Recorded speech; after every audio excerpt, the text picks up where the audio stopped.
Why is this? As I said, I mean, besides the technology, with the devices getting better at understanding our language, what else is really fueling, these technologies, or why are they really becoming popular, right? So I've just grouped it into three main aspects. One is the behavioral stuff. The second one is around technology. The third is the customer expectations or the user expect. I mean, that is also changing significantly, right? So the behavioral drivers, I mean, as I said, humans, we love to talk and nudge others, right? And today, I mean, you can really see that in the way, we leverage the messaging platform to get things done. And, it's messaging is the number one digital activity today. I mean, in fact, if you take any stats on the mobile apps, the highest downloads are the heavily used ones are the messaging apps in the smartphones, right?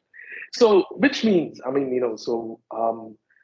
whether it is the one-to-one, the human conversation in the language, or in the way we communicate using the messaging platforms, language is really becoming the primary backbone of this communication, right?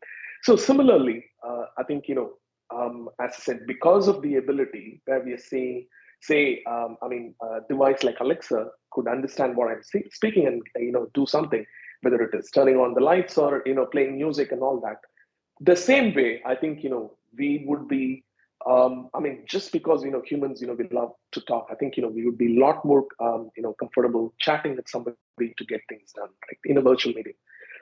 And more than that, I think, there are a lot of increasingly, we see a lot of statistics around where voice is really becoming, the primary interface. I mean, the voice search is a primary example here.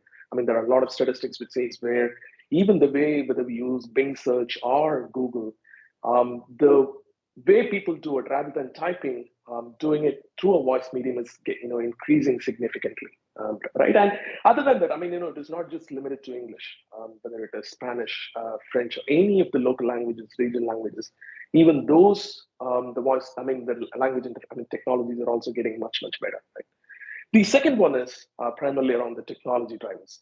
I mean, so the two key technology played, is this, one is the speech, the voice related technology. The second one is around the understanding for the machines to, so it is the microphone, the speaker, as well as there is an AI engine which is able to understand what I just said, right?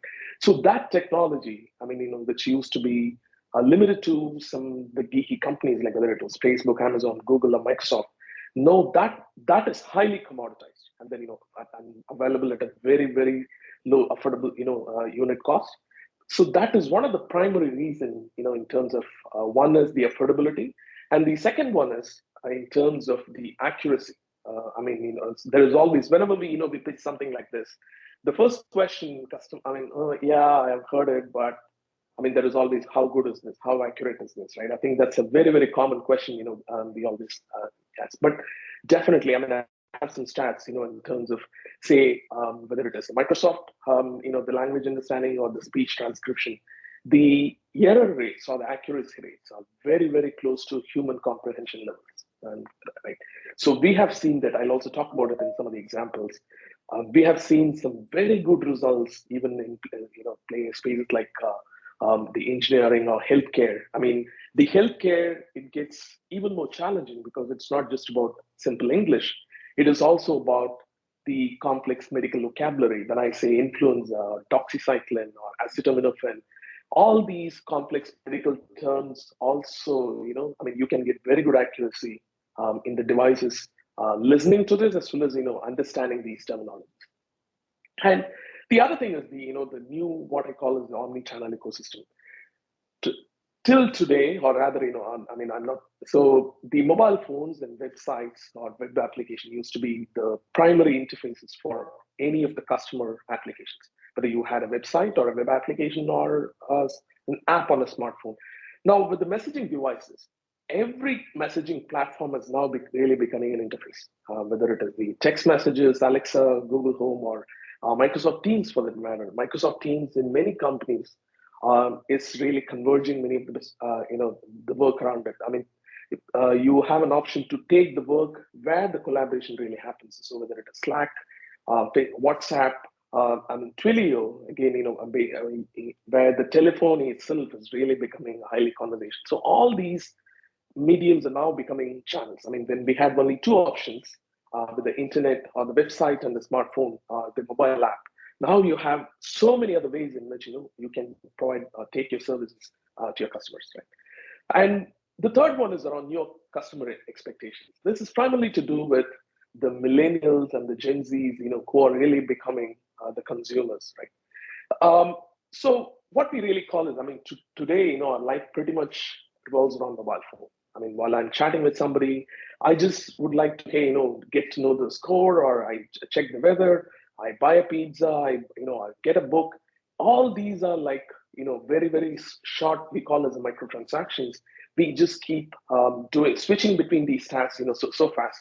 So the way we used to do that today, having to jump into multiple apps to do that, or multiple websites to do that, that would soon change. Say for example, can I just ask my Alexa device, hey, to do this, or can you just chat with somebody like the way in a single chat application, how you're talking to so many different friends? Can I just talk to bot on, say, to order pizza, to check my the my flight arrival time and all that, right? So that is one of the primary reasons. I mean, in terms of the way we have our life has become, it's all around the micro task. The second thing is we are a Google generation. Any question, anything and everything, we go to Bing search or Google search to ask that question. Right. So that is again what we are calling it as a momentary information need. I mean, or if there is somebody knowledgeable, we would definitely ask that person, call them, or just ask them. So similarly, even for any information access, I mean, imagine if you can just ask a bot or ask a virtual assistant, for that information. What is my account balance? Why should I log into my, say, the bank's website to get this? Look at, do a few mouse clicks and then look at my number. Rather, can I just chat with somebody and ask my the bank bot, hey, what is my account balance? When is my statement due? All these kind of questions. I can just ask just the way I would like to ask a friend, in a messaging platform. And hyper personalization. I mean, this is something every service today, everybody knows. I mean, it is primarily driven by the data, the big data ecosystem. So how do I leverage this data and then personalize the services? I mean, especially when we're talking about conversations.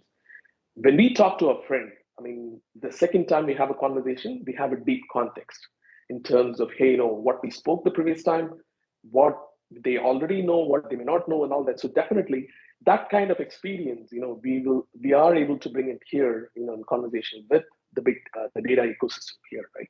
And the last one is also something, it's more to do with the millennials or the Gen Zs. It's around the do-it-yourself mindset. Rather than just going to a bank or doing, I mean, today everyone is very much comfortable to do that on own, and then in a very, very simple interface like messaging platform, right? So those are like the three high level drivers in terms of what why conversation is it's really becoming popular. So, and if I have to sum it up, I mean, so I really look at it like in terms of technology, three major areas. You had in the late 90s, the advent of internet driving the e-commerce revolution, right? And then you had the smartphones, really driving the mobile app revolution, right? Every enterprise, every company, or anything we do, they all started having a mobile app. So what is we really seeing coming, or rather, it is already here, is the language interface, the revolution. I think more and more, I think that would be because of the drivers, which I just talked about. You would see increasingly the conversational or the language interface really becoming popular. I think it is just part of the way technology has really evolved over a period of time. So, and whenever I talk about this, the most common use case, which almost all of us would have become familiar, is this small, tiny widget which is sitting in every possible website today, right? The chatbot. So, is it really a chatbot? So, even here, and at the same time, when I ask people, hey, how's almost invariably, I mean, all of us have had some not so pleasant user experience with a chatbot, right? So this is Gartner's definition of, the maturity of these chatbots. So what is really happening is with more AI, with more context awareness, with more personalization, the conversational platform is just evolving, from a chatbot to more as a virtual assistant. So in fact, even within Purple Slate as a company, we focus more on crafting these virtual assistants. In fact, to as much as possible, we avoid the term chatbot, but so the applications we build, I'll show some examples. We bring in a lot of focus more on the language understanding capabilities, getting things done, like rather than just providing an answer, um, getting things done to complete a business transaction, making it true omni-channel interface, which shares the context across the platforms and all that.